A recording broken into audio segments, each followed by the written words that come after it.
semiconductores. Bueno, vamos a ampliar sobre ese tema porque es sumamente interesante. Moki, un saludo muy cordial. ¿Cómo estás?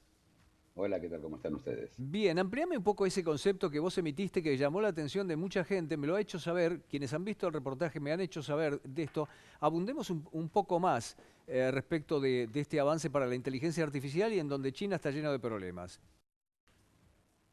Bueno, a ver, empezamos de vuelta, recordemos cuál es la situación. Estados Unidos decide, por allá, por hace más o menos un año, que la utilización de chips por China, por lo menos públicamente, los usos son militares y no pueden ayudarlos con los chips que Estados Unidos tiene acceso, porque no solamente produce, sino que tiene acceso a ellos. Y entonces crea un boicot, lo que se llama la ley chips, en la cual se prohíbe la venta de chips de determinada calidad a China. Sin estos chips, China no tiene inteligencia artificial. De hecho, nadie tiene inteligencia artificial. Quien no tenga acceso a estos chips o tiene inteligencia, o Estados Unidos le da acceso a la inteligencia artificial propia vía la nube, o simplemente no tiene inteligencia artificial. Y esto es lo que le va a pasar a China. El motivo que Estados Unidos lo puede hacer, porque es tan efectivo lo que hace, es porque hay un triopolio. Es decir, hay una compañía que es Nvidia, que es la que termina siendo las placas que son el GPU, esa computadora que puede correr la inteligencia artificial, que insume muchísimo trabajo, muchísimo poder de computación. Estas placas se hacen con chips, con semiconductores hechos en una sola fábrica en el mundo, que es TSMC, que está en Taiwán. Y la misma, pero para hacer estos chips, TSMC necesita una máquina que solamente la produce una sola compañía en el mundo, que es ASML, y está en Eindhoven, en Holanda. Estados Unidos tiene el control de todas estas compañías y por lo tanto China no va a tener acceso a estos chips y por lo tanto no va a tener acceso a la inteligencia artificial y por lo tanto se va a quedar muy atrás y básicamente se va a convertir en una potencia regional en el mejor de los casos. Muki, hablemos de las consecuencias geopolíticas de esto. Bueno, las consecuencias geopolíticas, creo que en algún lugar las adelanté. ¿Sí? Si China se sigue comportando como se sigue comportando, Estados Unidos va a seguir apretando más y más. De hecho, hoy van a anunciar claramente más limitaciones para inversiones en China, por ejemplo.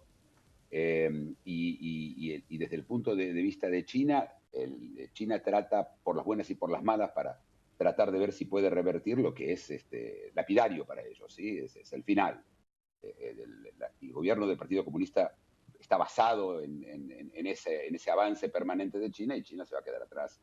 Así que también corre peligro el Partido Comunista y por supuesto China puede llegar a tomar acciones un poco desesperadas. Una podría ser, por ejemplo, y no es una idea que le estoy dando a los chinos porque no me necesitan a mí para eso, pero bombardear, tomar la fábrica en Taiwán, tomar todo Taiwán, destruir la fábrica y de esa forma impedir que siga habiendo esa diferencia que se va a ir aumentando con el tiempo entre los que tienen inteligencia artificial y los que no la tienen. Si no hay chips, si TSMC no puede hacer chips porque China hizo volar la fábrica y bueno, en un par de años posterga o 3 años posterga eso que además sigue siendo inevitable, aunque lo haga, ¿sí? Además que, por supuesto, imagínate el desastre a nivel mundial que puede representar una invasión a Taiwán, ¿sí? Ujú. Estamos hablando de algo muy grave. Absolutamente. Vos sabés que me ha impactado mucho lo que dijiste respecto de ir dando pasos en este retraso que tiene respecto a la inteligencia artificial, donde ya no hay vuelta atrás en este panorama de cambios estructurales en la vida de China tal como las conocemos. Por ejemplo, que pueda deteriorarse a puntos no conocidos los factores de poder del Partido Comunista Chino. ¿Qué prevés en eso?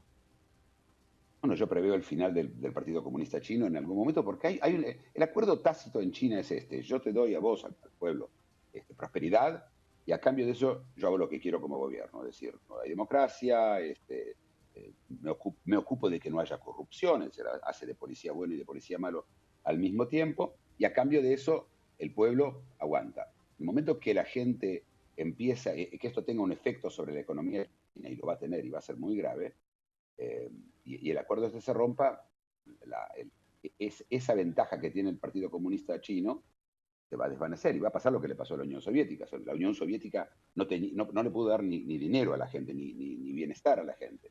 China lo hizo. Si China pierde esa carta, yo creo que va a terminar en el mismo camino, va a terminar desapareciendo o debilitándose mucho el Partido Comunista y las consecuencias pueden ser graves. Claro, graves. Eso te iba a preguntar. ¿Qué tan grave?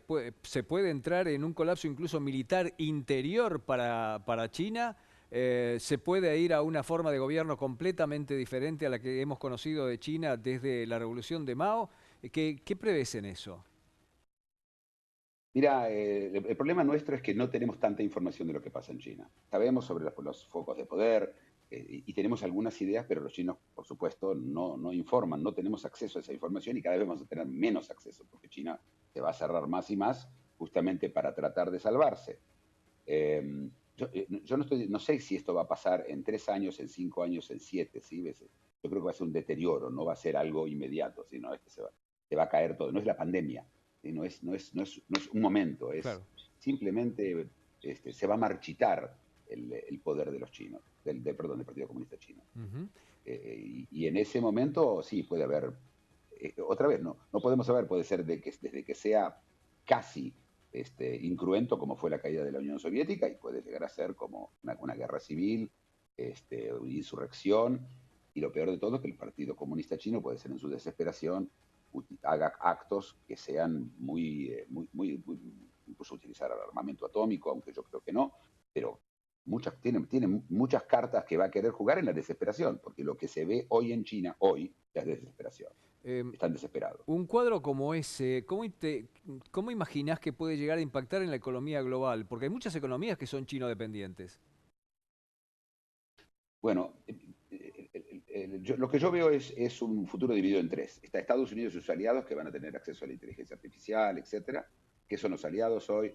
Bueno, son los países de Europa Occidental, incluso algunos de Europa Oriental, eh, Singapur, Corea del Sur, Japón, Israel. Esos países que Estados Unidos puede confiar en ellos de que la inteligencia artificial no va a ser usada o no va a ser usada contra los Estados Unidos o no con los intereses americanos. Después tenés el otro grupo, que es el grupo que está justamente del lado de China, Irán, Corea del Norte, y etcétera, los aliados, esos no van a tener nada. Y después están los del medio, sí, Argentina, Brasil, Sudáfrica, estoy seguro que se nos van a ocurrir otros nombres de esos países que están en el medio y que Estados Unidos no confía. Y yo supongo que a ellos les va a dar acceso Estados Unidos vía la nube, es decir, la nube es el lugar donde va a residir la inteligencia artificial y para poder acceder a la nube van a tener que hacer buena letra, ¿sí? Es decir, portarse bien y hacer lo que dice Estados Unidos. Y la nube, el acceso a la nube se puede cortar de un día para el otro, ¿sí? Y por supuesto evitar de que tengan acceso esos países a los cuales Estados Unidos trata de mantener afuera, que son China, Irán, etcétera. Muki, gracias.